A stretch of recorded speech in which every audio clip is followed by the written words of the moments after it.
الزاریات۔ شروع اللہ کے نام سے جو بڑا مہربان نہایت رحم والا ہے۔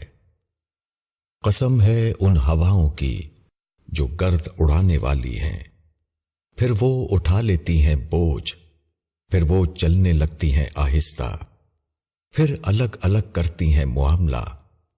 بے شک تم سے جو وعدہ کیا جا رہا ہے وہ سچ ہے، اور بے شک انصاف ہونا ضرور ہے۔ قسم ہے جالدار آسمان کی، بے شک تم ایک اختلاف میں پڑے ہوئے ہو، اس سے وہی پھرتا ہے جو پھیرا گیا۔ مارے گئے اٹکل سے باتیں کرنے والے جو غفلت میں بھولے ہوئے ہیں، وہ پوچھتے ہیں کہ کب ہے بدلے کا دن، جس دن وہ آگ پر رکھے جائیں گے۔ چکھو مزہ اپنی شرارت کا، یہ ہے وہ چیز جس کی تم جلدی کر رہے تھے۔ بے شک ڈرنے والے لوگ باغوں میں اور چشموں میں ہوں گے، لے رہے ہوں گے جو کچھ ان کے رب نے ان کو دیا۔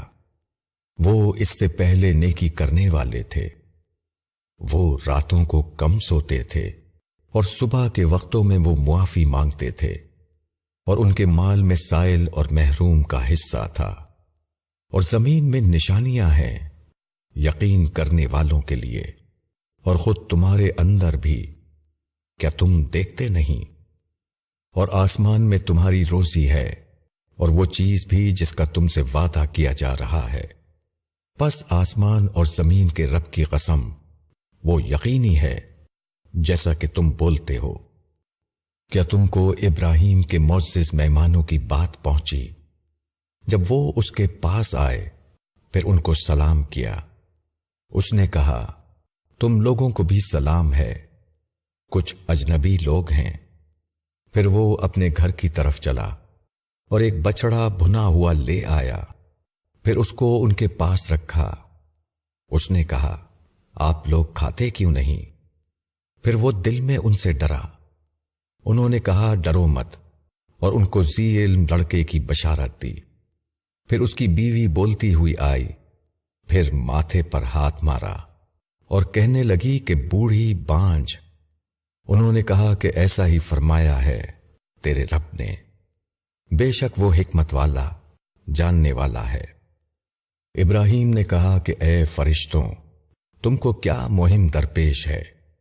انہوں نے کہا کہ ہم ایک مجرم قوم لوط کی طرف بھیجے گئے ہیں تاکہ اس پر پکی ہوئی مٹی کے پتھر برسائیں، جو نشان لگائے ہوئے ہیں تمہارے رب کے پاس ان لوگوں کے لیے جو حد سے گزرنے والے ہیں۔ پھر وہاں جتنے ایمان والے تھے ان کو ہم نے نکال لیا، پس وہاں ہم نے ایک گھر کے سوا کوئی مسلم گھر نہ پایا، اور ہم نے اس میں ایک نشانی چھوڑی ان لوگوں کے لیے جو دردناک عذاب سے ڈرتے ہیں۔ اور موسیٰ میں بھی نشانی ہے، جبکہ ہم نے اس کو فرعون کے پاس ایک کھلی ہوئی دلیل کے ساتھ بھیجا، تو وہ اپنی قوت کے ساتھ پھر گیا اور کہا کہ یہ جادوگر ہے یا مجنون ہے۔ پس ہم نے اس کو اور اس کی فوج کو پکڑا، پھر ان کو سمندر میں پھینک دیا، اور وہ سزاوار ملامت تھا۔ اور عاد میں بھی نشانی ہے، جبکہ ہم نے ان پر ایک بے نفع ہوا بھیج دی، وہ جس چیز پر سے بھی گزری اس کو ریزہ ریزہ کر کے چھوڑ دیا۔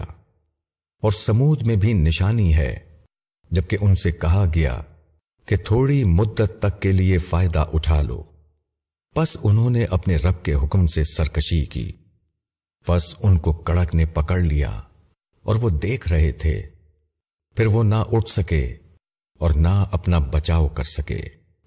اور نوح کی قوم کو بھی اس سے پہلے، بے شک وہ نافرمان لوگ تھے۔ اور ہم نے آسمان کو اپنی قدرت سے بنایا، اور ہم کشادہ کرنے والے ہیں، اور زمین کو ہم نے بچھایا، پس کیا ہی خوب بچھانے والے ہیں۔ اور ہم نے ہر چیز کو جوڑا جوڑا بنایا ہے تاکہ تم دھیان کرو۔ پس دوڑو اللہ کی طرف، میں اس کی طرف سے ایک کھلا ہوا ڈرانے والا ہوں، اور اللہ کے ساتھ کوئی اور معبود نہ بناؤ، میں اس کی طرف سے تمہارے لیے کھلا ہوا ڈرانے والا ہوں۔ اسی طرح ان کے اگلوں کے پاس کوئی پیغمبر ایسا نہیں آیا جس کو انہوں نے ساحر یا مجنون نہ کہا ہو۔ کیا یہ ایک دوسرے کو اس کی وصیت کرتے چلے آ رہے ہیں؟ بلکہ یہ سب سرکش لوگ ہیں۔ پس تم ان سے اعراض کرو، تم پر کچھ الزام نہیں، اور سمجھاتے رہو، کیونکہ سمجھانا ایمان والوں کو نفع دیتا ہے۔ اور میں نے جن اور انسان کو صرف اس لیے پیدا کیا ہے کہ وہ میری عبادت کریں۔ میں ان سے رزق نہیں چاہتا اور نہ یہ چاہتا ہوں کہ وہ مجھ کو کھلائیں۔ بے شک اللہ ہی روزی دینے والا، زور آور، زبردست ہے۔ پس جن لوگوں نے ظلم کیا ان کا ڈول بھر چکا ہے، جیسے ان کے ساتھیوں کے ڈول بھرے تھے، پس وہ جلدی نہ کریں۔ پس منکروں کے لیے خرابی ہے ان کے اس دن سے جس کا ان سے وعدہ کیا جا رہا ہے۔